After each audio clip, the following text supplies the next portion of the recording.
Bonjour à tous, nous retrouvons aujourd'hui avec la 4e Mishnah du 5e Pérek. À la suite de la Mishnah précédente, donc nous avons vu qu'il y a 4 cas de figure lorsque un homme a la mitzvah d'accomplir la mitzvah de Yiboum.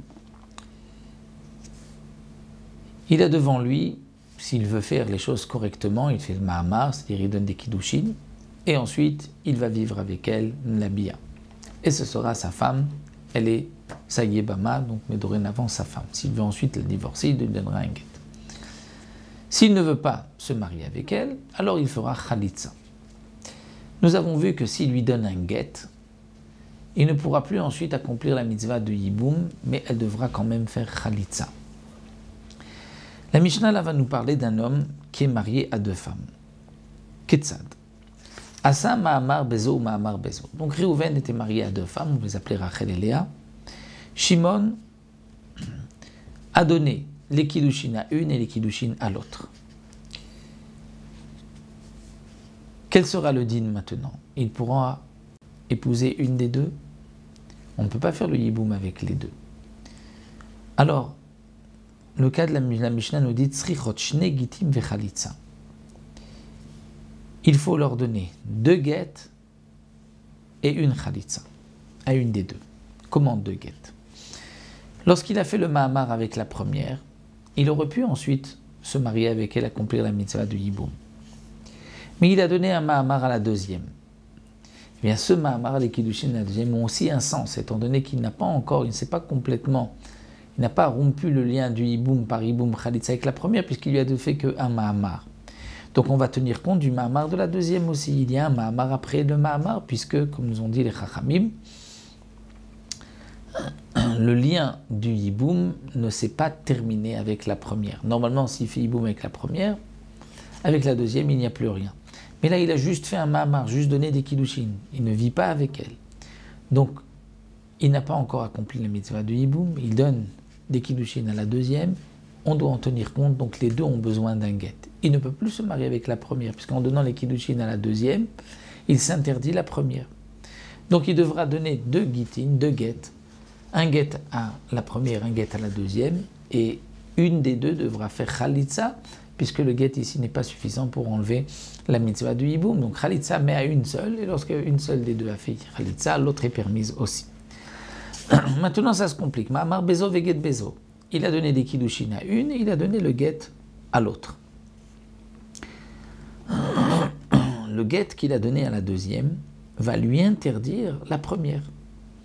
Pourquoi il a donné des Kiddushin à la première, mais il n'a pas accompli la mitzvah du Yiboum? En donnant le guet, nous avons vu que s'il donne le guet, il ne peut plus accomplir la mitzvah de Yiboum.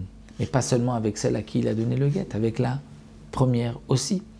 Donc puisqu'il a donné des Kiddushin à une et le guet à l'autre, Tzricha guet.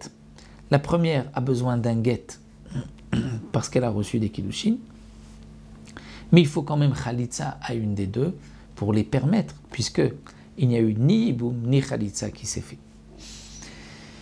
Mahamar Bezo Baalezo. Il a donné des Kiddushin à une, et ensuite il a accompli la mitzvah, il a eu une relation avec la deuxième.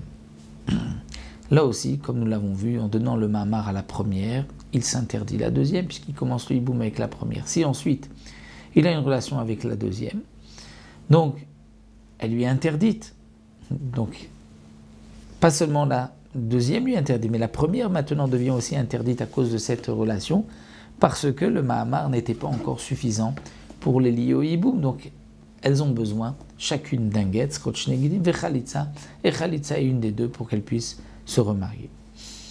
Mahamar Bezo Vechalatza, toujours le même cas. Shimon donne des Kiddushin à une et il fait Khalitsa à l'autre. Puisqu'il a fait Khalitsa, donc il a rompu le lien de Yiboum. Mais là, malgré tout, Arishona Tzricha Get. La première a besoin d'un guet, étant donné qu'il lui a donné des Kiddushin, donc il faut un guet pour ses Kiddushin. Get Lazo ve Get Lazo. Il a donné un guet à une, un guet à l'autre. Il n'avait pas besoin de donner un guet de toutes les manières, ni à une ni à l'autre. Mais il a donné à une autre, à la deuxième. Eh bien, Tzrichot Aymin ou Khalitsa, elles ont besoin, au moins une des deux, de faire Khalitsa pour pouvoir se remarier. Encore un autre cas de figure possible. Get lazo ba letzo. Il a donné un get à une première et ensuite il y a eu une relation, il a voulu accomplir la mitzvah d'Yiboum avec la deuxième. En donnant le get à la première, nous avons vu qu'il s'interdit pas seulement la première mais aussi la deuxième. Alors tzricha get ve chalitza, la deuxième a besoin d'un get et il faut faire chalitza une des deux pour pouvoir les permettre à d'autres à part le yaba. Mais lui ne peut épouser ni l'une ni l'autre. Get lazo ma'amar bezou. Il a d'abord donné un get à une et ensuite il a donné des kiddushin à l'autre. Là aussi, en donnant le get à la première, il s'interdit et la première et la deuxième, puisqu'il ne veut pas accomplir la mitzvah de Yiboum. Et il ne peut pas non plus l'accomplir avec la deuxième, puisqu'il a déjà rompu avec la première cette possibilité de Yiboum. Alors tzricha get, la deuxième, a besoin d'un get parce qu'elle a reçu des kiddushim, et chalitza aussi, à une des deux, pour pouvoir les permettre. Get lazo ve chalatz lazo enacha chalitza klum.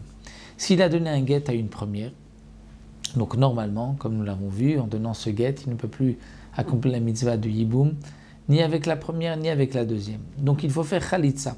À qui? Peu importe. Chalatz lazo, il a fait la chalitza à la deuxième. Eh bien, la enacha chalitza klum, la première n'a rien besoin, puisque la chalitza de la deuxième compte pour elle aussi, et elles peuvent toutes les deux se remarier.